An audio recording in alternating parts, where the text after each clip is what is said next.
Oh, you were probably out in the razzle when this was first played a couple of days ago. It's called Ride 'em Calm, and it's by the Bizet brothers, who are rumoured to be something to do with the Pet Shop Boys. It mentions it's pretty graphic stuff on the back, because basically what they do is they attribute the record to almost everybody, including John Preston, David Bowie, and me. It's a strange little record. I think it's going to be a massive hit, and I was trying to find out something about it, and we actually tracked a lady down who claims that she is almost the force behind the Bizet brothers. Bizet brothers' favourite lady is Sheila B., who should be on the phone. Is she on the phone?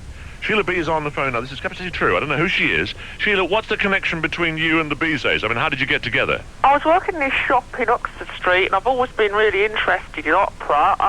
I was selling postcards of Pavarotti. I've been training as a mezzo-soprano with the Alperton and Perivale Amateur Operatic Society. Mm-hmm.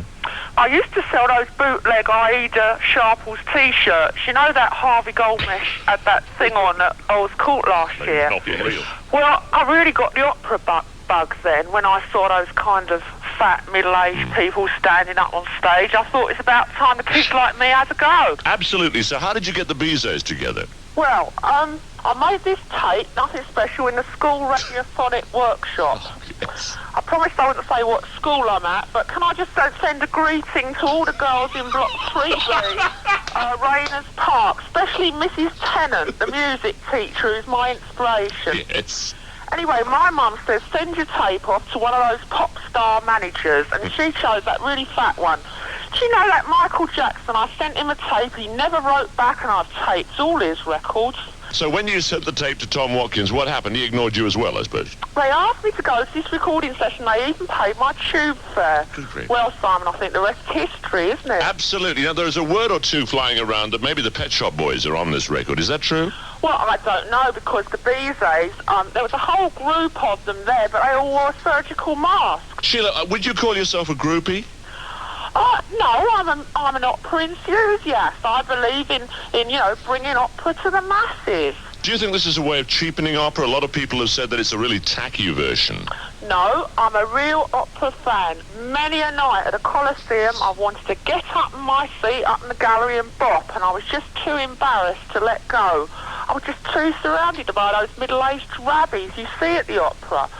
So us Bizets have made the record so all the opera buffs can have a really good thrash about down at the local club. We call it Opera House, Simon. Opera House, very Opera good. House. Even Opera Houser, you could call it, couldn't you? My engineers just flashed me back in the cans and said that you sounded remarkably like Janet Street Porter. Do you know, I knew you'd say that. Everybody says that. I wrote to that miserable so-and-so for a job as a trainee tea girl. You know, she didn't even bother to reply. She's such a stuck-up so-and-so. Maybe putting a bit in the letter about doing a really good impression of her wasn't such a brilliant idea.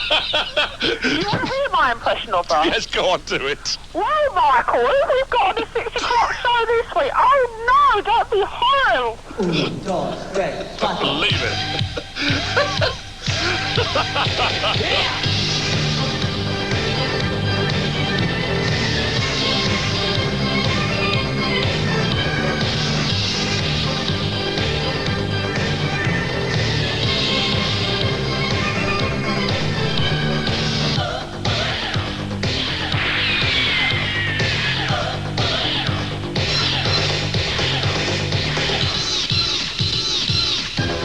She's a frontier girl from the capital city, listens to opera, Rossini and Tosca. But life is a world with cuisine naturelle, and this disco inferno brings heaven and hell. Ride 'em, ride 'em, ride 'em, ride 'em, ride 'em, ride 'em, ride 'em, ride 'em, ride 'em, come in. Ride 'em, ride 'em, ride 'em, ride 'em, ride 'em, ride 'em, ride 'em, ride 'em, ride 'em, come in.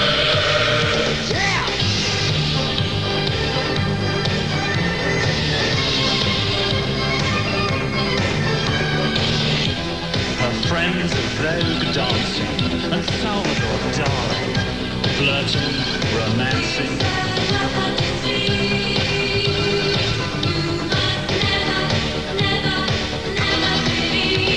It's flirting with danger, the dark foreign stranger. He's the left bank Lone Ranger in an espresso of care. Touch me, but don't touch me there. Rider, rider, rider, rider, rider, rider, rider, rider, rider, come in. Rider, rider, rider, rider, rider, rider, rider, rider, rider, come in. Yeah!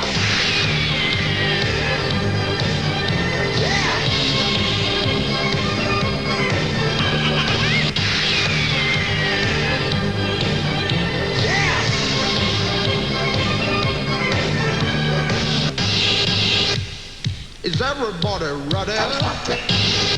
1, 2. Yeah! And you broke my heart.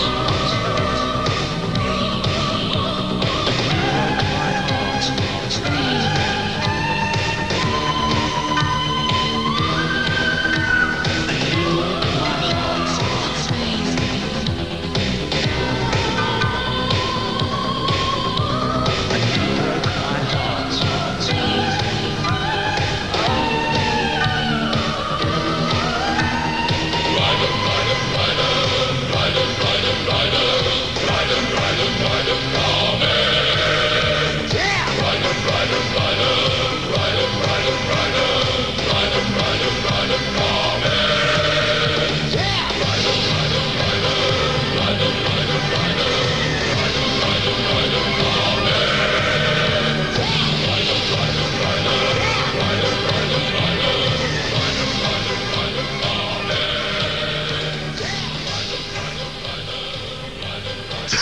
It's the worst thing I've ever heard.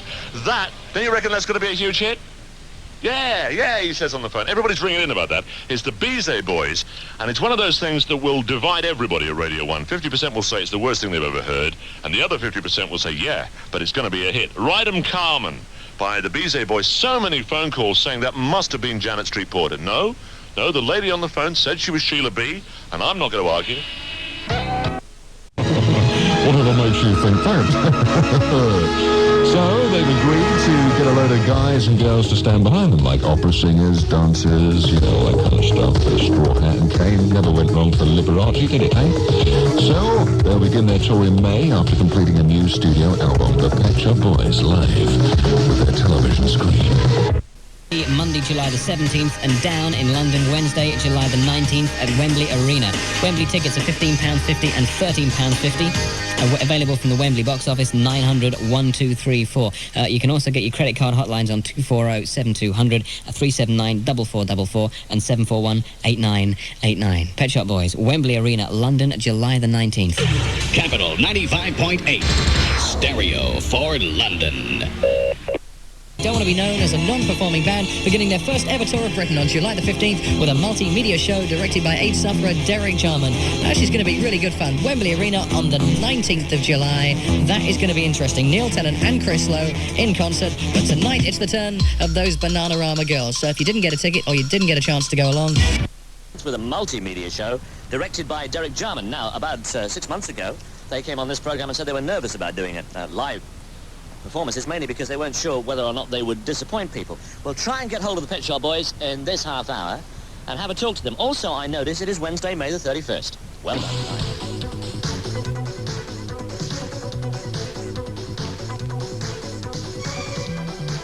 See or hear was a voice saying, ladies and gentlemen, live on stage, the Pet Shop Boys. And then guys running out on stage onto the Wembley Arena stage or the Wembley Stadium stage or wherever and going, hooray, and thank you for the applause, and being all big time. But now, judging by what's happened in the Daily Mirror this morning, Pet Shop Boys have announced that they are going to tour. Neil's on the phone. Hi, Neil. Hello there, Simon. Are you really going to tour? Yeah, well, what's happened is we were asked earlier this year if we'd like to do a Japanese tour, and we decided we would do it. And then it seemed a shame not to do it in Britain, so we've decided to extend the Japanese tour into Britain. We were talking about a year ago, and you were very negative about touring, and you said that you thought it was almost impossible to do it satisfactorily.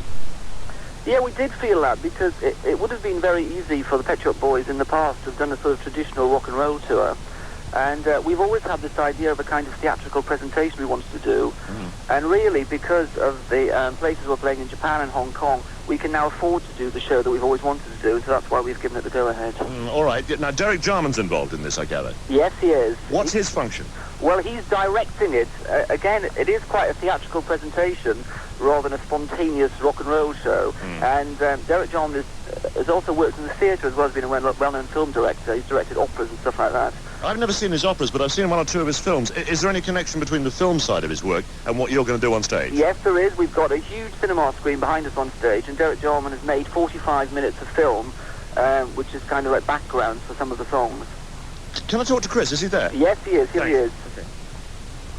Hello. Hi, Chris. All right. Listen, are you actually going to do the big sort of the Frank Sinatra sell on stage? Are you going to come out in the Lurex underwear and all that? Very likely, yeah. Not too sure yet. We haven't talked about costumes. But I think there's going to be. I think Neil's got like 12 costume changes, and I don't think I'll have quite so many. But I think there should be a few surprises as to what we're wearing, anyway. Okay, look, the surprises are one thing, but are you going to play the hits, or are you going to be one of those bands that says, "Oh no, we only play the new stuff, man"? No, you get all the hits. I mean, once you go to see a group play, that's what you want, isn't it? Oh, and will you genuinely be playing live, or will it be a top of the pop situation? No, it's all totally live. Actually, it's really exciting the way that we're making the music, because we're using the same technology that we use when we're making the records, and it's basically all going to be using sequencers and keyboards, and it's going to be really exciting. But apart from that, we've also got Courtney Pine playing with us. Have you? Yeah. Really? We've got Danny Cummins, his percussion player. How many dates are you doing? Well, we're just doing 3 dates, actually. We're doing one in Birmingham, NEC, one in Glasgow, SEC, and one at Wembley Arena. And you're genuinely going to play live, because I've been privileged to actually watch you build a track, so that presumably means a lot of preparation. Yeah, we've spent, months now doing the programming for it all, and but it's great because it's completely different from how most people make their music when they're playing live. One of the things that people tend to write into me about is the length of time an act's on stage. There is a certain negative image that bands get if they're on stage for 30 minutes. How long do you reckon your set will be? Oh, so it'll probably be about an hour and a half, but it's going to be intense. What do you mean intense? Well, it's going to be, it's going to, create quite a strong impression and with the audience and that. So, I mean, I think they'll leave quite exhausted at the end of it. Well, you've got to start programming. Just one thing about the sound, actually. Who's doing the sound for you? Because those huge stadiums, the pain is that very often the sound suffers. Yeah, well, we've got a very good sound engineer who we've used once when we did this benefit, and I can't remember his name, actually. But anyway, he's great. He's good, but anonymous. Sorry? He's good, but anonymous. Yeah. All right, can I speak to Neil? Yeah, here he is. Hi. Just a couple of things, Neil. The Liza Minnelli album you were talking to us about 9 months ago, did that ever happen? Yes, we finished it about, just about a month ago. Liza, as you probably know, has been doing this tour with Frank Sinatra and Sammy Davis Jr., and in between doing the European dates, she was staying over here and recording with us in London. And the album is going to come out in the autumn, and we've produced the whole album with Julia Mendelssohn, and we've written 5 new songs for it. And also she covers 2 of our old songs, and also she does some other cover versions, including Twist of My Sobriety by Sita Takaram. Does she? Yeah, which I think that's her favourite track, actually. She was crazy to do that song. Do you do that big and orchestral or simple? It's almost like a hip-hop record. It's got someone rapping on it with Liza. How about Dusty Springfield? Dusty actually, today we're finishing off her new single, again with Julia Mendelssohn, which is a really up-pop song. It's quite different from Nothing Has Been Proved. It almost sounds more like one of her 60s records, and she sings really fabulously on it. Just one thing I want to know. You've got 3 dates in this country. Yeah. Are you going to take this on a world tour? No, it's restricted to just the dates in Japan and to the dates in Britain. So will there be a Pet Shop Boys involvement with the fan club, for example? Yes, well, since we started, we've had a free information service, and it got completely out of hand. And also people tend to want to write in and get T-shirts and stuff like that, and we'd never had that service. So we've recently just relaunched the fan club, and so I think you pay £10 a year and you get magazines and the posters, and we do have this magazine which comes out 3 times a year, which is it's like a kind of official fanzine, which is Who writes it? Do you write it? I write a bit of it, and we have some journalists write as well. It's the old journalist in you coming out, isn't That's it? right, so I can still satisfy that urge in me, I'm interested about the Pet Shop Boys, though, because when we were talking last, you were saying that you were enormously popular in the Midwest of America, in the redneck areas. Well, in Texas we do very well, yeah. I was just wondering if Debbie Gibson would play a stadium one week and then the Pet Shop Boys would move in the next. Well, when we do our next album, I think we might do an American tour. So, yes, we might find ourselves in the middle of Dallas or somewhere like that. I can't wait to see you on stage. You're not going to make a profit out of this, are you? No. Actually, the Far East dates lose money, and the British dates make a very small profit, but it's certainly not very much money. It's like a public service. You're almost like the BBC yourself, aren't you? I know, we feel a bit like that sometimes. Neil, thank you. When does it happen? Just tell me again. Well, the dates are Birmingham NEC on July the 15th, Glasgow SEC on July the 17th, and London Wembley Arena on July the 19th. Those dates are fixed, are they? Those dates are fixed. You can't change them? We can't now. It's too late to change our minds now. Well, I know, because I'm going around the world at that stage. I'm going to miss it. Oh, no, you're not. Aren't you going to be in the Far East? Yeah. Oh, well, perhaps you should come and see us in the Far East. Well, when are you in Japan? We're in Japan from July the 4th. July the 4th? Yes, in Tokyo. On Independence Day? That's right. Be full of American soldiers. Which has no relevance whatsoever. Have a great time. I can't wait to hear the news. If I can't get to see you in Japan, I won't see you. But I know that everybody's looking forward to it. Presumably it's going to be full of surprises and fireworks and everything. Indeed, I think it's going to be like no other rock show has ever been before. All right. Thank you very much, Neil. Okay, thanks, Simon. Bye-bye. Bye-bye.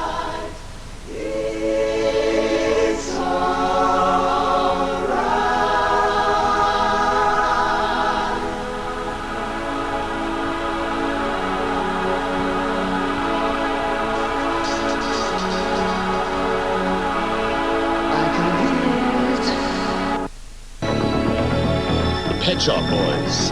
July the 15th is the start of the British tour. It looks like being an outstanding event, certainly one of the outstanding events of the summer, because they're not going to waste your time.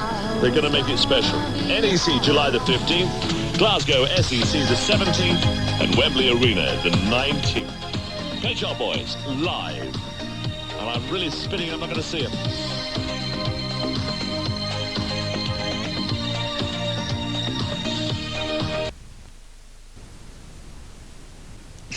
They feel a great sympathy with the protest, with the sense of menace of Brecht and Weill. And in the middle of this week, they went into our Maida Vale studios to record a version of What Keeps Mankind Alive from the opera, especially for this program. It's a very Brechtian song, which represents strongly his contribution to the opera. Sting sets the scene. I think the basic premise of the Threepenny Opera is that morality is a function of economics. That until you have food in your belly, until you have clothes on your back, why should you be moral? Until you have the wherewithal to live a decent life, why should you? And I think that has a great bearing on what's happening today in Britain.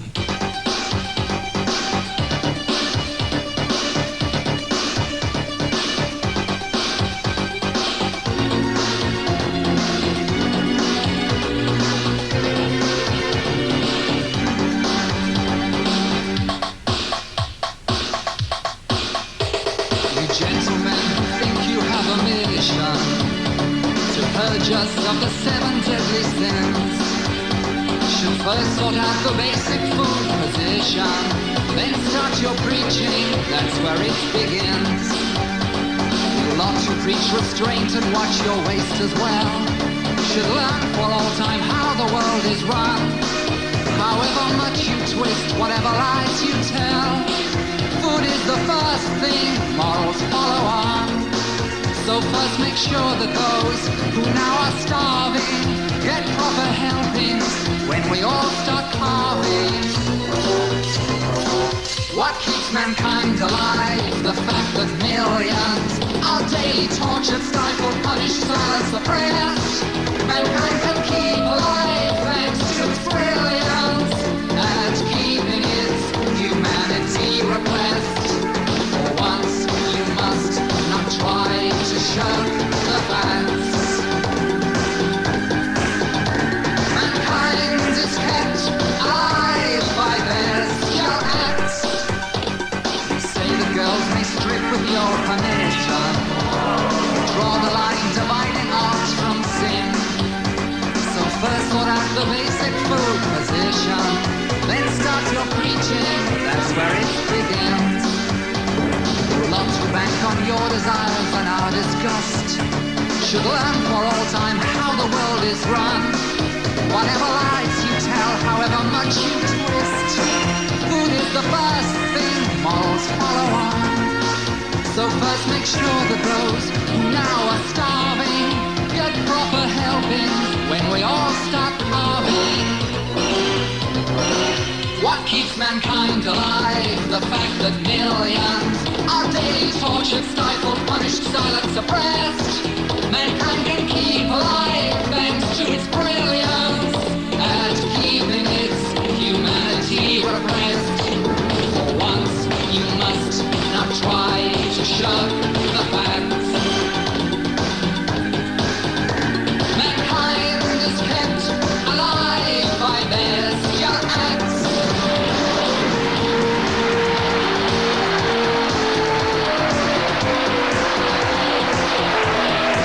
Mankind can keep alive thanks to its brilliance at keeping its humanity repressed.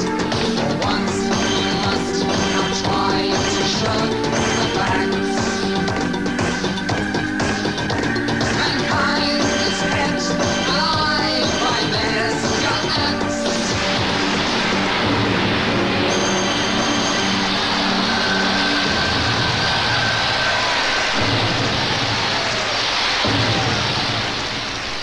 The Pet Shop Boys, proving just how fresh these songs are 60 years on. What keeps mankind alive, specially recorded for this program. Cameron, you can spot in this little story. He says, London is always on my mind, so I went there and I got off the train at King's Cross. Afterwards, I went to Harrods to do some shopping. And when I saw the prices, I shouted, "It's a sin!" And I nearly had a heart attack. I was going to buy some hit music, but if I did, I wouldn't be able to pay the rent. When I got out of the store, I got knocked over by people doing some domino dancing. And I was wrong because I thought that it couldn't have happened there. I was knocked unconscious and I was taken to hospital where I was treated by West End girls, although the opportunities that I had to eat proper food were few. When I got out, I wanted to wake up at 6, but I had to lie in because I wanted a lover, and love comes quickly. I took a girl to my house in suburbia where there's a lot of violence. Actually, I wanted to please her by playing disco, that is, introspective. She was not thrilled as she wanted that later tonight, because tonight is forever, as she put it. And when I said, why don't we live together, she left. I wanted one more chance, but she didn't stop, and she said that she would bring her dad round. I mean, what have I done to deserve this? Later on in the night, I divided 2 by 0. And that was it.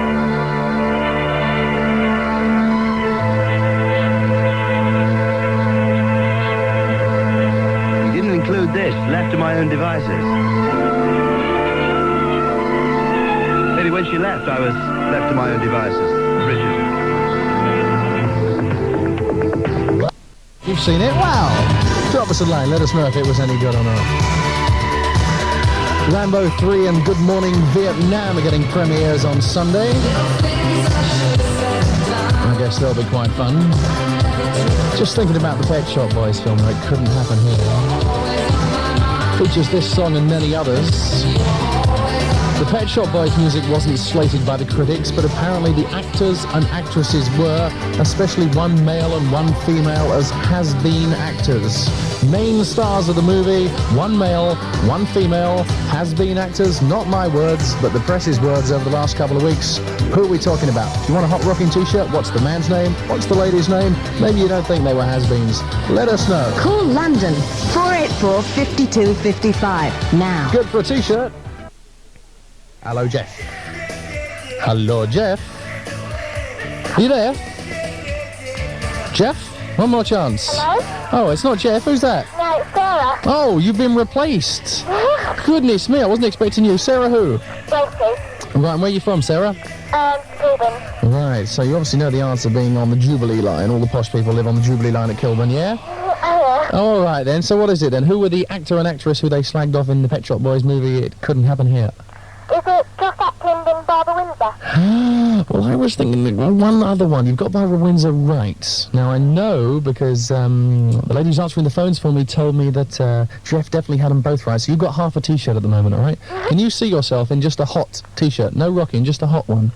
I don't think it suits you. Come on, you've got to get that rocking bit as well to cover up your left side. Come on. Barbara Windsor's right. The man used to be in the Avengers is the one I'm thinking of. What do you think? Come on, you can do it. The Avengers, it's not old Steed, it was his helper. It wasn't Purdy. Does his surname begin with D? Begin with what? D.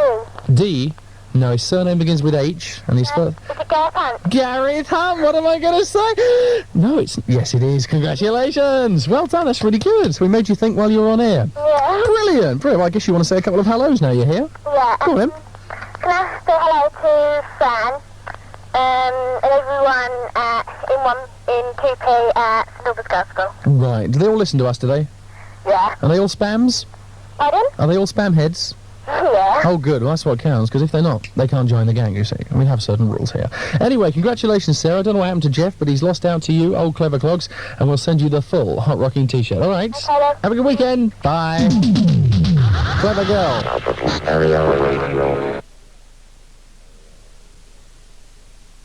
Pretty good to me. Right, this is the biggest competition of the week, the hottest one at Hot Hits 958. I've got the annuals, which are made by the same people who now print the best-selling annual in the UK, which is the Neighbours Annual. Now, if you want the brand new Bros Annual, and indeed the Pet Shop Boys, which is called Annually, which is clever instead of Actually, then you get your chance now. We have 24 to give away to 24 lucky people. That's 12 Brosettes and 12 PSBettes. Well, whatever, call them what you want, within reason. Now, if you want to get hold of these books, very, very simple. You enter which competition you decide on, and obviously you have to answer the question relevant to that competition. So there's two questions, one for the Bros fans, one for the Pet Shop Boys fans. So it's a double competition. You can enter both if you want. We don't mind. It's capital P.O. Box 958, London, NW1 3DR, the normal address, and I wish you lots of luck. Stand by. Here comes question one for the Bros fans. What are the twins' dogs' names, okay? What are the twins' dogs' names? So what are Luke and Matt, as opposed to Craig, Luke and Matt's dogs' names, okay? All right, that's for the Bros fans. If you know the answer to that, pop it down on a postcard, and the first 12 in will each get an annual. Here comes the Pet Shop Boys question. Since you went away, I've been hanging around. I've been wondering why I'm feeling down. Lyrics from one of their songs, yeah. Since you went away, I've been hanging around. I've been wondering why I'm feeling down. Which song is that from? Both answers on a postcard or a sealed down £5 note to Pat Sharp, capital P.O. Box 958, London, NW1 3DR. I wish you luck. Gotta have a crack at it. P.O. Box 958, London, NW1 3DR. For the Bros fans, what are the twins' dogs' names? For the Pet Shop Boys, since you went away, I've been hanging around. I've been wondering why I'm feeling down. Mind you, I get out of bed. Bros boys, you are most welcome to have a crack at our writing competition, but get it in quick. Answers this time next week to capital P.O. Box 958, London, NW1 3DR. If you want to win a Bros annual, they're currently in the shops, but you can get it free here. What are the twins' dogs' names? Good luck with that. If you want to win the Pet Shop Boys annuals, since you went away, I've been hanging around. I've been wondering why I'm feeling down. Lyrics from which Pet Shop Boys hit? Drop it down, capital P.O. Box 958, London, NW1 3DR, and good luck. News is next. My own devices comes now, and we have so many more better songs than anybody else. So what you got to do is keep that dial exactly where it is. Hot Hits 958. Then Neil Tennant will come on with Chris Lowe and tell you all about his habits when he wakes up in the morning. When you're ready, Neil. I get out of bed at 10:30. Phone up a friend who's a party animal. Now, I've got to say, I don't think that version, the single, is as good as the album version. Certainly not. The one we've been playing over the last 3 to 4 weeks, I would say, ahead of anybody else's, I think is much better. You can mix too much, don't you? I'm getting a thumbs up. Yeah, I think they've mixed themselves out of a big hit there. I think so. So I think we'll carry on playing our own little version that we had from the album. Yes, I'm sorry to hear you're getting the thumbs up as well. I'll get straight yes, on I know. That's what I'm talking about. Right, Mark Davo should be on the line. Hi, Mark. Hi, guys. How are you? All right? I'm all right, yeah. Now, we've had our team out doing a bit on you. And the reason why now, you see, you wrote to us back in June. That's right, yeah. Yeah, you see, and so we've been a bit worried. There's a few stories going around about you that we were worried about, and we thought, now, should we put him on? Now, you know what I'm talking about, don't you? Yeah, I know the ones, So yeah. we won't mention anything about those stockings and suspenders, all right? Nothing said, all right. So what do you reckon, then, about Record 3, the Pet Shop Boys? Well, what can I say? I mean, it's just brilliant. I love it. And I'm going to give it the big 1-0, I'm afraid. My goodness. Yeah. 1-0. I love the 12-inch better than the actual 7-inch. Tell me what you think about, now, you know the record, the album version that we've been playing? That's right, yeah. Because we did our own special edit here, you know, we knocked it down, because it was about 8 minutes long, we did it down to 4. And I don't think the single version is as good as that. Yep, I reckon as well, because actually on the album, it goes on too long, and your edit it felt exactly the same way, you know? I swear, this has got a sort of a funny bit of music behind it now, hasn't it? It's got sort of dum-ba-dum-ba-dum-ba-dum, strange stuff. I don't know what it is there. Yeah, brilliant stuff. Love it. Now, you see, Pat, our Mark here is another one of these people who has been converting all his mates madly from someone else down the road. Oh, fantastic. How many have you converted, Mark? Oh, millions. That's brilliant. I didn't think they had that many listeners the other day. They haven't now. And you come to all our dues, do you? That's right, yeah. Been to all the megas. Yeah, I do. I do. Well, it's 3:20, Marcus. Thank you very much for giving it the big 10. Well, as we gave Susie and Sarah the chance to say hi, off you jolly well go. Great. Well, I say hi to Philip, Stephen, everyone at St Andrew's School, and everyone who works at the Green Room in Leatherhead. You've done it, sir. Thanks for coming on. See you later on. Cheers, then. From 8 o'clock show, and on Rockland on Friday night as well. This is Capital, London's freshest sound. Here's Michael with the results.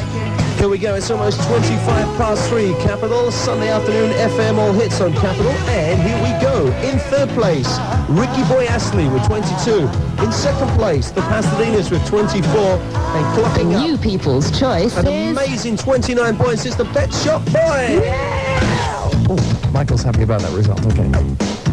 So well done, we never doubted it, that's why we've been playing it non-stop for the last 5 weeks or so on Capital. We got the hottest hits, it's 3:25, sun still shining, nice blue sky, and Michael plays on Capital. You bet. Pet Shop Boys win us? Well, yes, you sussed it, didn't you? Since you went away, I've been hanging around, I've been wondering why I'm feeling down. Lyrics from which song by Neil and Chris? Of course it is. What have I done to deserve this? With Dusty Springfield. Lee Vorlink, well done from New Barnet in Hearts. Samantha Cantle from Penge. Anita Mildhar from Ealing. Shinaz Chudmari from Stockwell. Samantha Truscott from Salfords in Surrey. Mrs. Disney. It's not a bad name, is it? From Lightwater in Surrey. And I'm not taking the Mickey either. Wild West! And also Catherine Seeley from Ruislip in Middlesex, Chris McKellen from Ashford in Middlesex, Linda Spina from Kingsbury, Charmaine Rolfe from Cockfosters in Hearts, and Daniel Brewer from Wandsworth, and last but by no means least, Georgina Cumberland, who's not from Cumberland, she's from New Addington, Croydon. So well done to all our winners. Bad luck if you didn't do it. We've got those Brother Beyond boys. They're coming here in less than an hour. A little bit of meats and vegetables on a white plate because I don't like eating gargantuan portions of food. If Chris or I are abroad somewhere, they would say, what do you want? We always say French Nouveau, even in Japan. Our favourite drink, Earl Grey tea, which I have every morning. I like wine, particularly red wine, and white wine. At the moment, I quite like Australian white wine, like Chardonnay. Our favourite soft drink, apart from tea, is water. What kind of clothes do you like to wear? I'm complete schizophrenic with clothes. Sometimes, as at this very moment, I like to wear smart clothes, like I'm wearing a suit and tie at the moment. Sometimes I just like to wear jeans with kind of tracksuit trousers and t-shirt kind of things. So actually I'm pretty schizophrenic. And I think even if you see photographs of us, and I like that before the phone starts ringing, which it does at about 10 o'clock, so I normally get around about 9 o'clock. Are you any good at getting old? It's funny this because I'm 33 years old and I'm now in a pop group. In theory I should feel quite old doing that, but it doesn't feel like any kind of problem. So I suppose I must be reasonably good at getting old because age doesn't bother me. As you get older you get confident, you know, people don't know. So I find I quite like being older.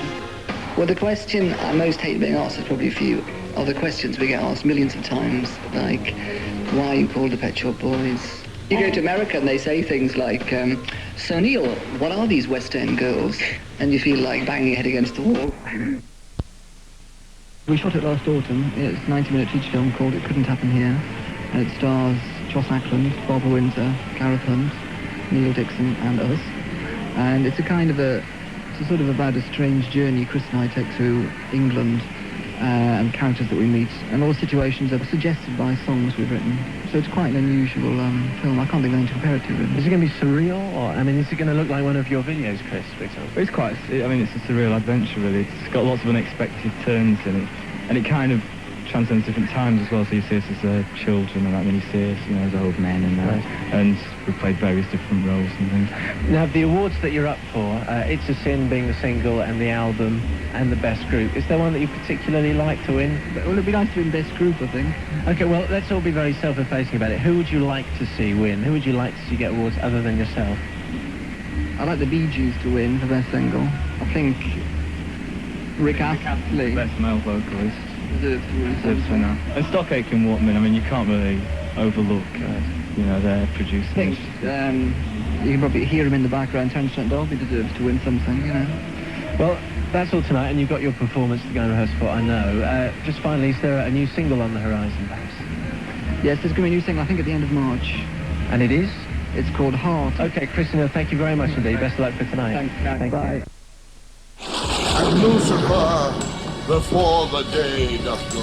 Amen. The Pet Shop Boys, Joss Ackland, Barbara Windsor and Gareth Hunt star in It Couldn't Happen Here. I've just been fishing with Salvador Dali. He used a dotted line to quote every other fish. It's only a laugh, no harm done. You don't have any weapons in there, do you? It Couldn't Happen Here, Certificate 15. At selected cinemas from Friday the 8th of July. Check press for details. That is quite a Hall of Fame. Whitney Houston plays on Capital FM, so does Rick Astley and the Pet Shop Boys. You went to the concert last night, or you're going tonight or tomorrow, well, in for a treat, and you must have enjoyed it. I was there. I'll tell you more about it later on. Thank you very much. Colin Sheehan from Wembley. It was your turn. The Capital Radio Hall of Fame. Neil Tennant's only words that I heard the whole night were, "We're the Pet Shop Boys." And we knew that anyway, Neil, because we'd bought the tickets, you see. But it's jolly good, and you wore a fur coat, and if you go tonight, you will enjoy it, even though he'll be a little bit steamy. They do all the hits. What is your favourite Pet Shop Boys song? Just thinking about it. We can play them all for you, the top 10 tomorrow on this show, if you give us a call right now. It is 388-7671. Special phone number for you there, 388-7671 for your all-time favourite Pet Shop Boys song. And we'll play the top 10 for you tomorrow. So we'll do the top 10 tomorrow. Have a think. They've done so many good album tracks as well. If you're going tonight, enjoy the concert. And don't worry, ladies, about the old wife beating I said because of the hot weather. I mean, or we'll have it with your help anyway. If you call this number now, your favourite Pet Shop Boys song. Do it between now and about 5 o'clock. Then we'll add them all up and play it for you tomorrow morning on the Saxy Show. Sharpie sitting in. 388-7671. 388-7671. Come on, express yourself.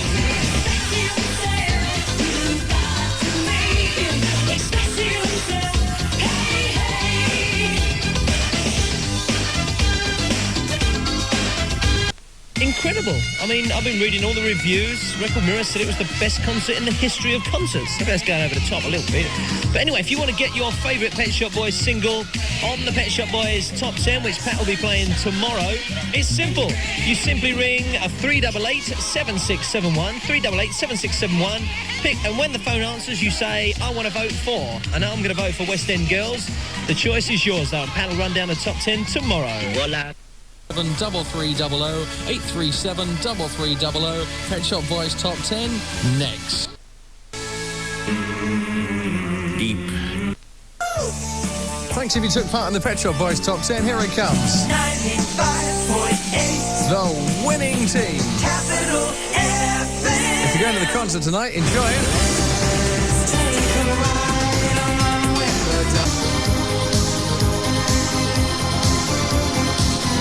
What a chart! What a top 10. Thank you for your calls. It's a Sin from the Pet Shop Boys, 6 at 2. Let's go back to the top. Song number 10 was Suburbia.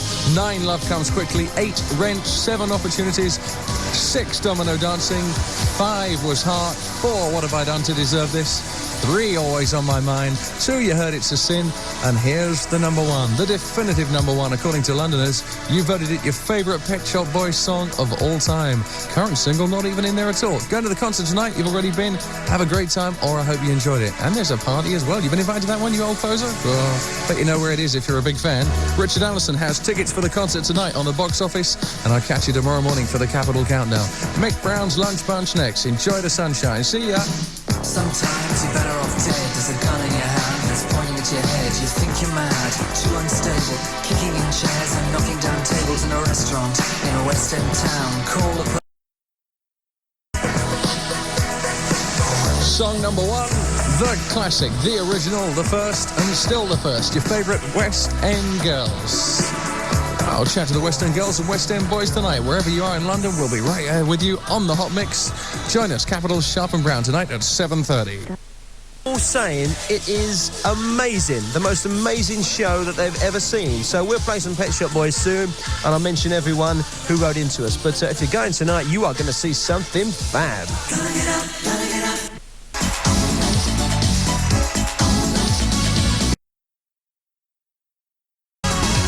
If you're going to see the Pet Shop Boys tonight, you're in for a real treat. One of the concerts definitely of the year. Everyone's been telling me. And Richard Allenson has got some tickets. Best of the house, as always, for Capital tonight. And you can win them with Richard on the box office between 2 and 4:30. Great letter here from Sheila from Croydon. She says, went to see the Pet Shop Boys last night. Absolutely brilliant. Daughter Sue met them after the concert. They gave her a big kiss and their autograph. And now she's over the moon, and she'd like to say well done to the Pet Shop Boys for, taking time afterwards to come and say hello to the fans. Another one, Chris, 18 from Acton, went to see the Pet Shop Boys last night. Fantastic. The songs sound amazing. The only problem is, he said, programs are £6.50. And why do they have to really rip you off for £6.50? Because they're only pictures, aren't they? Anyway, the concert's going to be great. If you're going along there tonight, have a good one. And here's one of 3 records now for you. It's 25 to 2. It's very sticky out today, so let's have 3 on CD like this. 95.8 Capital FM. My father sits at night with no...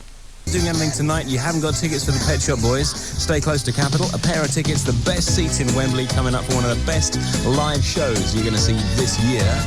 Also, Where in the World, Clue 6, and I'm still... Heat, starring Arnold Schwarzenegger and James Belushi. Also got a pair of tickets, the best seats in the house tonight for the Pet Shop Boys Wembley Arena. You coming along? You want to win? Stay close. 95.8 is Capital Radio.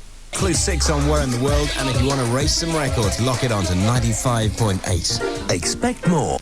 Shop Boys in concert tonight, Wembley Arena. If you're a fan of the boys, if you're not doing anything tonight, and if you haven't seen them at Wembley this week, give us a call, 484-5255. Box office number 2, the final box office of this week. It's next.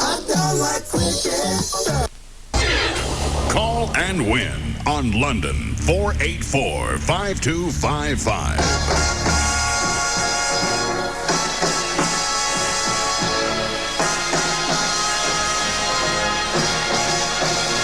A pair of tickets to see the Pet Shop Boys in concert tonight, Wembley Arena. They've gone down a storm over the last couple of nights. Tonight will be no exception. You could be there by telling me which music magazine Neil Tennant used to be the deputy editor on. 484-5255. Which music magazine did Neil Tennant used to be deputy editor with? You know the one? Got the number? It's London 484-5255. One of the most spectacular stage shows in town this year. Pet Shop Boys in town tonight. If you want to go, call now.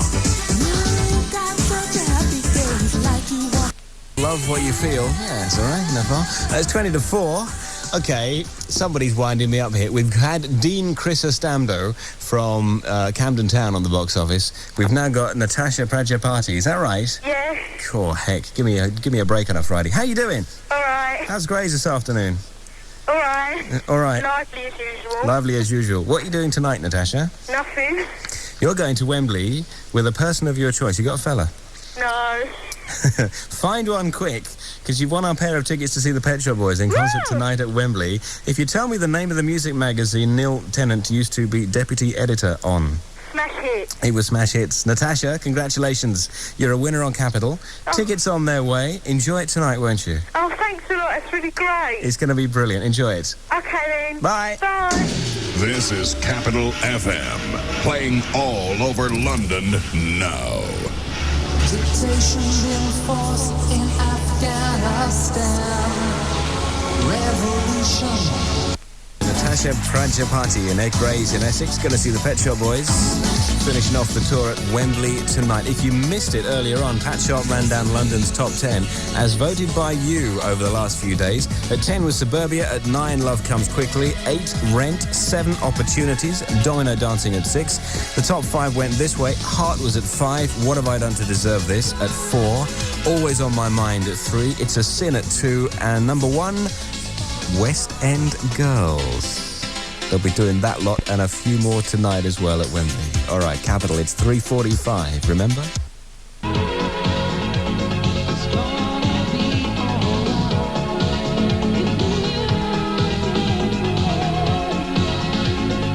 Chris Lowe and Neil Tennant, the Pet Shop Boys, It's All Right. Originally on their introspective album, that's been re-recorded, reproduced by Trevor Horn, the Pet Shop Boys, and It's All Right. Malcolm McLaren, how do you feel about that one? Oh, I say please right. Reminds me of Haywards Heath. I don't know why.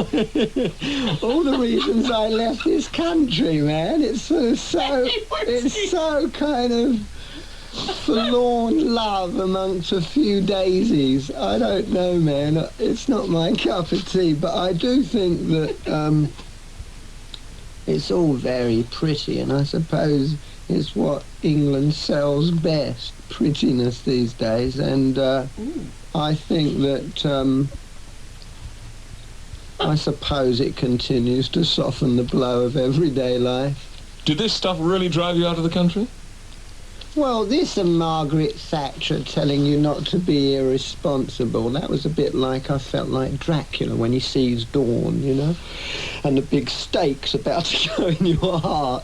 It was the time I decided to leave. I don't think pop music should be anything other than great romantic tragedies, and these characters seem to sort of dilute that so much that there is something tragic in it, but it's not about anything that's very, very big and gallant and over the top and wonderfully arrogant and horrible and all the things that I adore when I listen to rock and roll that I like. Well, maybe we'll have some others that you'll like a bit more later on. Susie Quattro, does that remind you of Amersham Park? It reminds me, actually. In fact, I thought a bit of Malcolm's Madam Butterfly crept in because I heard a very, it's one of his. That's funny, because commerciality is commerciality. That's what I argue with. But anyway, it sounded to me, funny enough, you said Trevor Horn, right? It sounded to me, I wrote down an English backing track with American-style vocals. That's what it sounded to me like. Mm-hmm. And they had the nicest thing about it was the string hook, actually, which I'm sure I've heard somewhere. Yes. But I don't know where. I was trying to place it, but I couldn't. What's wrong with commerciality, Malcolm? Yeah. What's wrong with it? Makes me fall asleep, I suppose. unless it's yours, of course. So that's absolutely. I say up with the failure. Is that what it is? Right, the Pet Shop Boys. Despite the words that are being bandied around here, we all know it's going to be a big hit. Yes, the Pet sure Shop Boys, It's All Right. You'll hear it on your wirelesses for the next 2 months and swing through the summer to it. This lot are going to do the same. Swing Out Sister and Where in the World. Wednesday's Tea Time Show. It's 7:02, and so tonight is the night before the first ever UK Pet Shop Boys concert. It's going to be at the NEC in Birmingham. On the phone we have a kind of travel-weary Neil Tennant, just come back from abroad. You must be excited though, Neil, maybe even a little bit nervous at the prospect of tomorrow. Yes, I mean, obviously we've just come back from the Far East where I've just done 7 dates, so it won't be our first concert, but you know, your first date in Britain, it's quite something, really. Originally, we were only going to play the Far East, in fact, and then we thought it was a bit sneaky to go off and not play it to British fans. So, and also we wanted to do it here, so we decided to add. I mean, they were only added about a month ago or something, and we decided to do these dates. And so, really, I suppose for us, it's the most exciting bit playing in Britain. And also for me, you know, I've been to Wembley Arena or whatever so many times to see other groups. I sort of can't really imagine us being there ourselves. You played Japan, didn't you, in the Far East? We played Hong Kong first and then Japan, yeah. Okay, let's find out how those gigs went, because they were your very first live dates. Yes, well, the first one was in Hong Kong, the Coliseum, which is, you know, it's a place that's a bit like Wembley Arena or the Birmingham NEC or somewhere. Yeah. And we were worried beforehand that with the, obviously the troubles in China being paramount to people's minds in Hong Kong at the moment, what the reception was going to be, and also on a more practical level what the ticket sales are going to be. Quite. But in fact we did really well. One night was totally sold out, one night was almost sold out, and the reaction was absolutely fantastic. I'm told that normally when people go to Hong Kong, they normally take a kind of truncated form of their show over there. They don't normally get all the spectacle. Yes. And but in fapt we were doing like the sort of premiere of our show, and they got the full show with the dancers and the film and all the musicians and stuff, and we got a fantastic response. Actually, we got mobbed for the first time in our lives. That's very good, because you keep yourselves quite quiet normally anyway, don't you? Yes. The only time we've ever been mobbed before is at sort of Italian TV shows where they tend to mob almost anyone. It all went very well. It's quite a complicated show. You have to concentrate all the way through to remember what you're supposed to be doing next. Every time I see you something happens to me, like a chain reaction between you and me. 7:06, Heart, Pet Shop Boys, Neil Tennant's on the blower here. Now, you said you'd just come back from Hong Kong. Let me just ask you, away from the gigs, with all the problems in China, what's the atmosphere like in Hong Kong? Well, you know, it's in the paper, the English paper every day, the South China Morning Post, obviously got all about it, and there was a lot of feeling against Geoffrey Howe going over there, not surprisingly. And I think there's probably a feeling that the British are being rather insensitive about the whole thing. Because, of course, they are, really, I think. Having said that, I mean, you weren't aware of any anti-British feeling. I mean, for instance, the day Sir Geoffrey Howe arrived, they were expecting 200,000 people to demonstrate at the airport. And so, for instance, we didn't fly to Japan that day. In actual fact, I think only 4,000 or 5,000 people turned up. Yeah. So, and I think people tend to assume that the entire population of Hong Kong wants to move to Britain, and I don't really think that is the case at all, you know. I mean, they're Chinese people, and I don't really think they want to move to Britain. You know, there wasn't a sort of bad, you weren't aware of a bad feeling. You know, you get the impression it was like kind of Hanoi the day the North Vietnamese arrived or something, but it's just not like that. I wanted to ask you why you chose to go to Hong Kong in the Far East. I mean, you said that could have been just the sum of your live dates. Why there first? Well, we've always wanted to do a tour, but with the idea we had for a tour, which has always been the same sort of idea, is rather unconventional, and on a practical level, it's always been rather expensive. Originally we were going to do this really theatrical production and play it in small theatres, and really the amount of money you would lose would have bankrupted us totally, and we couldn't afford to do it. And then earlier this year, a Japanese promoter was very pushy and keen to get us to go to Japan and play a tour, playing big sort of arenas. And we realised that we could probably afford to do this kind of show we wanted, so we thought we'd do it there and see how it goes. And also we've always been very popular there, and so one hoped we would get a good reaction there. And then a Hong Kong promoter asked us to go there, and then we suddenly thought it seemed ridiculous not to play Britain, so we added the British dates as well. Sometimes you're better off dead. There's a gun in your hand that's pointing at your head. You think you're mad, too unstable, kicking in chairs and knocking down tables in a restaurant in a West End town. Bit of urgent travel just in. We have news that going into London, eastbound on the M4 between junctions 6 and 5, there was a lot of traffic, a lot of delays because of an overturned vehicle. The ambulance is trying to get through and the police are there. If you want to avoid between junctions 6 and 5 on the M4 going into London, you save yourself some time. Neil Tennant's on the phone. Neil, I know that 24 hours from now you're going to be thinking about going on stage. You're in Birmingham, I know, and you've been doing the final checks. What are we going to get for our money? What's the show like? What can we expect? Well, I mean, I think it's, because I've never seen it because I'm in it, but it is very spectacular. Not so much in a Michael Jackson kind of way. It's a very unusual show in that there are various elements. I mean, firstly, the whole show is being directed as you might direct a play or a musical by Derek Jarman, the filmmaker, who's also works in the theatre. Secondly, he's made films for about half of the songs. They've got film which is projected behind them, which has been made specially for the show. Then the whole thing is costumed. There are lots and lots of costume changes. Then we have a team of dancers from Los Angeles. So there's a lot of choreography and dancing. Then to add to our music, we have Courtney Pine, the saxophone player, and there's a percussionist, and we've got 4 backing singers, 2 of whom, Juliet Roberts and Carol Thompson, are well known from their own work. They've done A Working Week and Floyd Joy and by themselves and stuff. It's really a very interesting show, and there's a bit of interplay between the film and what goes on the stage. And you know, I think it's very, very exciting. The reason we always wanted to do this is because we find the normal format of a rock show a bit boring, possibly. I mean, it depends on who you're going to see. If you're going to go and see a virtuoso performer like Prince, that's going to be an exciting show, but you know, Chris and I aren't really virtuosos. We regard ourselves as songwriters. We've always been very careful about, you know, the way we portray ourselves in the Pet Shop Boys, or as the Pet Shop Boys. And I think this is the way we wanted to do it. And I'm glad we've waited this long, because we haven't had to compromise our ideas one bit, which is fantastic. Because so often people have to compromise what they want to do, and we haven't. And so we're really very excited. I got the brains, you got the looks.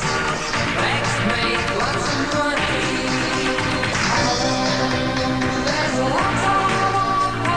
Thursday tea time. Neil Tennant's still on the phone. Thanks for hanging on, Neil. From what we've heard, from what you've described so far, the show that you're going to start tomorrow night in the UK sounds very expensive. I mean, do you actually have to fill the venues up to pay for the show? You do really, because it's been a very expensive show to put together. How much does it cost? Can you tell us? Well, it's a bit boring talking about money, really, but I think it's cost about £250,000. Wow. Are you going to add any more dates? No, I don't think we are now. We've sort of... it's classic of us to have done this on the spur of the moment, really, and then to have added Britain on the spur of the moment. We suddenly thought maybe we should do some more dates in Europe or in different places in Britain or in America. But actually it's not really practical at such short notice. And also the people on the tour have got other commitments and that kind of thing. So it's quite nice just to do it like this.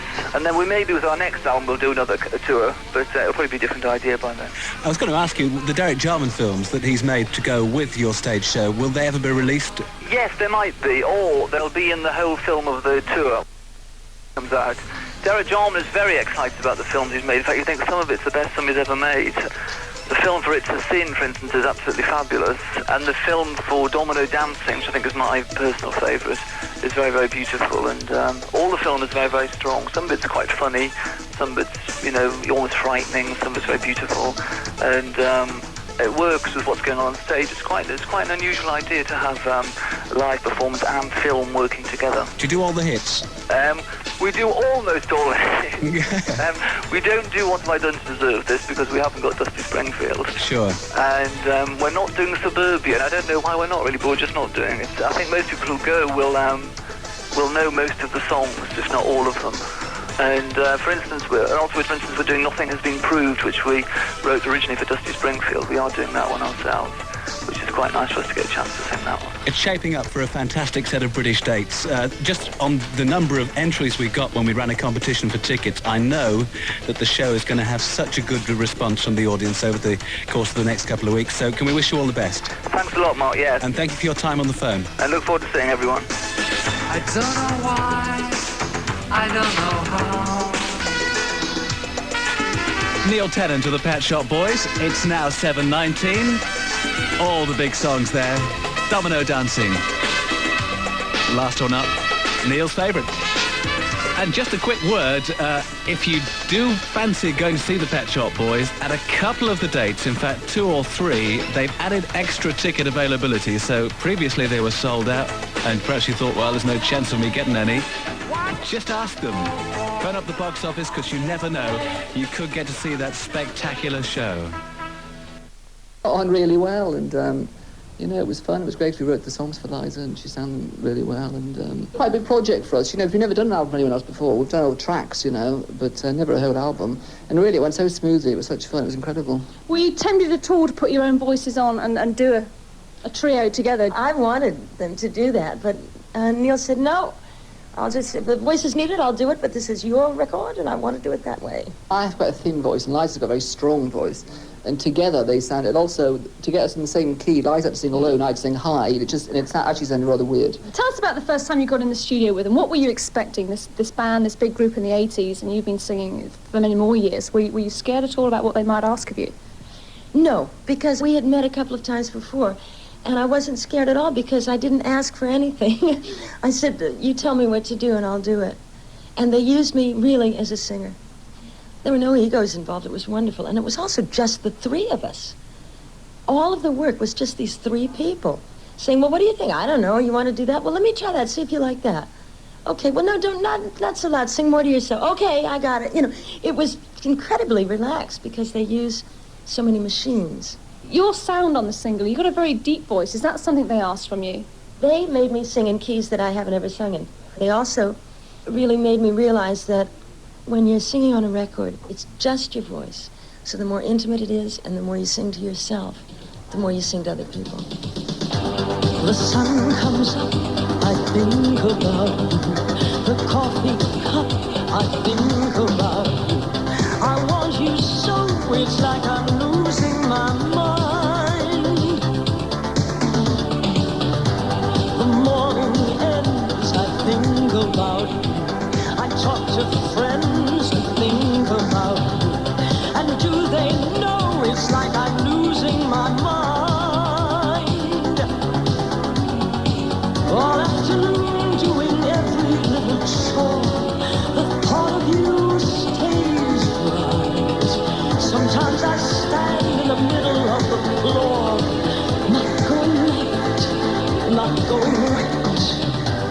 That's Losing My Mind from Liza Minnelli, produced by the Pet Shop Boys. And that's it from us. I find myself in a very strange position because normally I'm in studio talking to people, I don't know, in the States or in Australia or wherever it happens to be, on a line. I find this a very weird experience. Here I am on the bridge of a ship in the middle of the Pacific, and I have one of my heroines in Radio 1 studios in the centre of London. Good morning, Liza Minnelli. 1, 2. 1, 2, wonderful. Good morning. Can you hear me? Go to the next record. This is one of those heroic moments when I think Liza Minnelli is there. And let me just explain the situation I'm in, because of course I can't see. We have no television link. We were told just a moment ago that Liza Minnelli was making her way up the stairs to Radio 1. I'm not sure whether she's there yet or not. And maybe she's been waylaid by Mike Reed asking for an autograph. We'll talk to her after Money Money. From the middle of the Pacific. And with a little bit of luck, at last I can say hello to a heroine. Hello, Miss Minnelli, how are you? Simon, where are you? Where are you? Mike. Thank God you spoke to me. It was an awful moment. I thought you weren't there. Yeah, well, there was trouble for a minute. I couldn't hear you. Your signal wasn't coming across. But I got you now. How are you? I'm wonderful. It's great to hear your voice. And it's also great to meet you. I've never actually had the chance. I've seen you live, seen you on the movies, seen you on television, heard you on record, but never had a chance to meet you. And now you have to arrive in London when I'm about 12,000 miles away. I know. I feel the same about you. I've heard your voice so often, I feel like I know you really well. Now, come on, let's talk about you, because you're an extraordinary person. When you think about the variety of career work that you've done, theatre and records and TV and concerts and movies and ballet, you never stick with one thing. You never stick with one thing. How come? Well, I'm kind of like you. I got traveling shoes on, you know. I mean, I like doing everything. But what I'm really excited about, and thank you so much for being so kind about this record. I mean, it's a wonderful thing for me.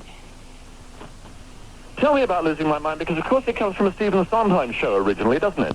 Yes, it's from Follies, and Neil Tennant, who's one half of the Pet Shop Boys, who are terrific, said, let's make a really good dance record out of this. I love this song, and I want you to sing it. I said, okay. That sounds very easy, but of course we can associate you over the last year. You've been doing the tour with Frank Sinatra and with Sammy Davis. How did you have time to meet up with Neil Tennant? And it seems an odd combination, the Pet Shop Boys and you. Socially, I mean, not professionally. No, but actually I'm a huge fan of the Pet Shop Boys. I just thought that the words to their songs are so terrific, because they write like this violent, rhythmic dance music, and then over the top of that, they lay on almost like a Gregorian chant with very beautiful words. And you know how much I love singing words, and that's what attracted me to the Pet Shop Boys. So I asked them if they would do my album, and thank God they said yes. What happened? I mean, do you get your agent to ring their agent, or do you bump into them somewhere socially in New York? Well, I think what happened was that when I signed with CBS in America, Tom Watkins, their manager, was over in the Epic offices in New York. And he said, oh, you've just signed Liza Minnelli. Well, that's why you should get the boys to make a few tracks. You know, and I heard that, and I went bananas. I said, oh, my God, do you think they'd really do that? I'm crazy about those guys. And then we met, and we got along, and we laughed a lot. And they realized that I wanted to do their music the way that they wanted it done, and not kind of compromise anybody. And I just loved them so. And they said, well, I'll tell you what, we'll do the whole album. So we've been getting along quite well, and we're all so excited here. I wish you were here, Simon. Do tell me one thing, though, because Chris, of course, is very social, and Neil is not really a very social person. He spends most of his time at home. Did you get on socially? Did you get on personally as well as professionally? Completely. I mean, they're two of the nicest people to be with I've ever met, and they're very funny. I know that seems hard to believe, because I went on television the other day with Chris, and he turned into a different human being. I didn't know who I was sitting next to. I said, Chris, are you all right? He said, I'm always like this on television. He can be fairly dour when he wants to be. You've got a B-side off the single. We're going to play that in about 10 minutes, called Tonight is Forever, which is a complete mood change, isn't it? Yes, it's a beautiful song that the boys wrote. It was one of the ones that I asked them if I could sing, because I'd heard it on one of their albums. Now tell me about the concerts, because you've been going around the world. In fact, I've been following you around the world. I went to Australia a week after you'd appeared live in Sydney, and of course you've been in London. You've been going on this extraordinary tour with Sinatra and Sammy Davis, haven't you, over the last year? Yes, but I must tell you, I have something in common with you. On that extraordinary tour, which was all over the world, I developed an ear infection, and I wasn't able to fly. So I kind of had to do what you're doing while they were zooming around in private planes and immense luxury. I was saying, listen, you got a bus that goes to the next gig? I got to get there. I don't believe it for a moment. I swear to God, it's true, Simon. It's true. I have been everywhere, on a bus, on tramp steamers. Listen, you may run into a couple of cabins I've been in this trip of yours. Right. At least one thing about it, it certainly makes your bum numb. Let's play New York, and come back and talk to Liza Minnelli more in just a moment.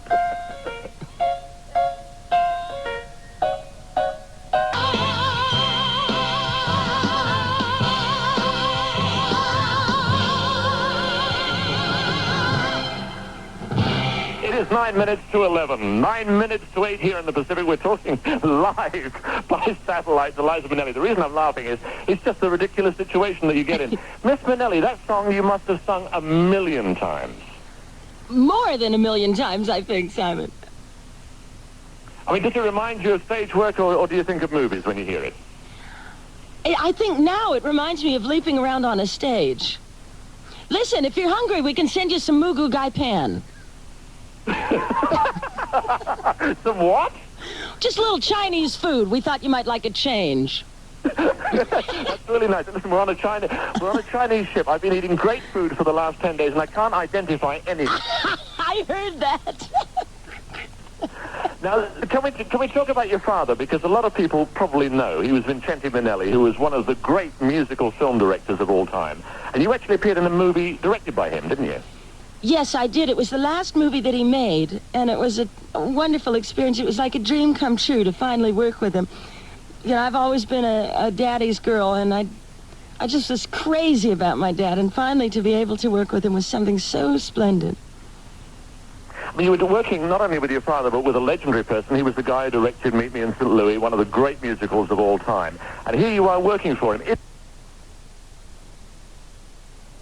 Even if it's a daddy's girl, is it possible to work for a parent?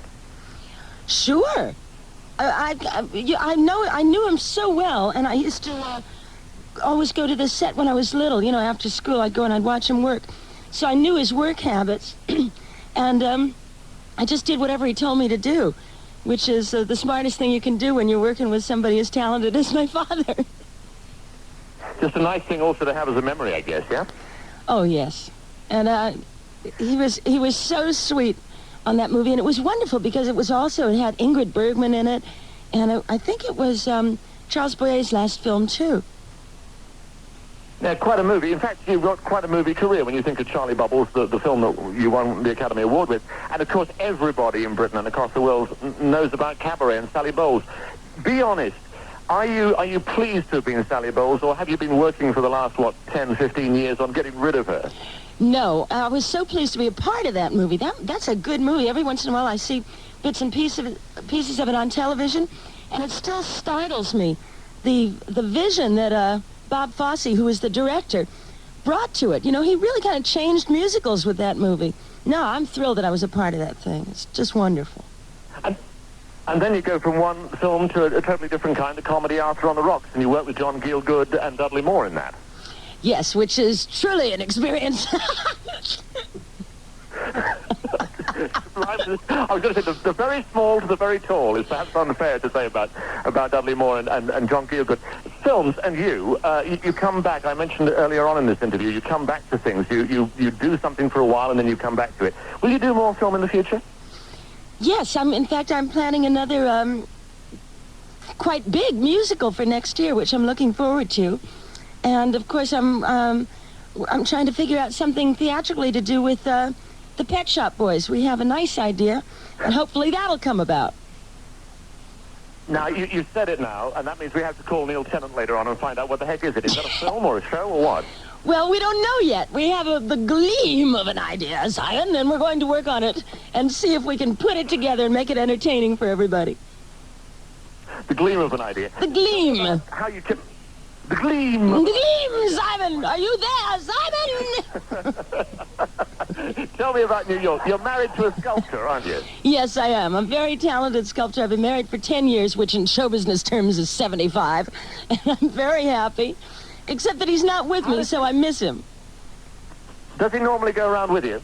No. He says, you're on your own broom, kiddo. I like him already.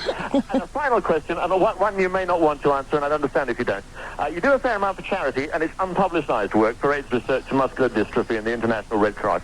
I mean, is that a conscious decision or something that you do as a personal commitment? I do it because I think that it's something that I can do.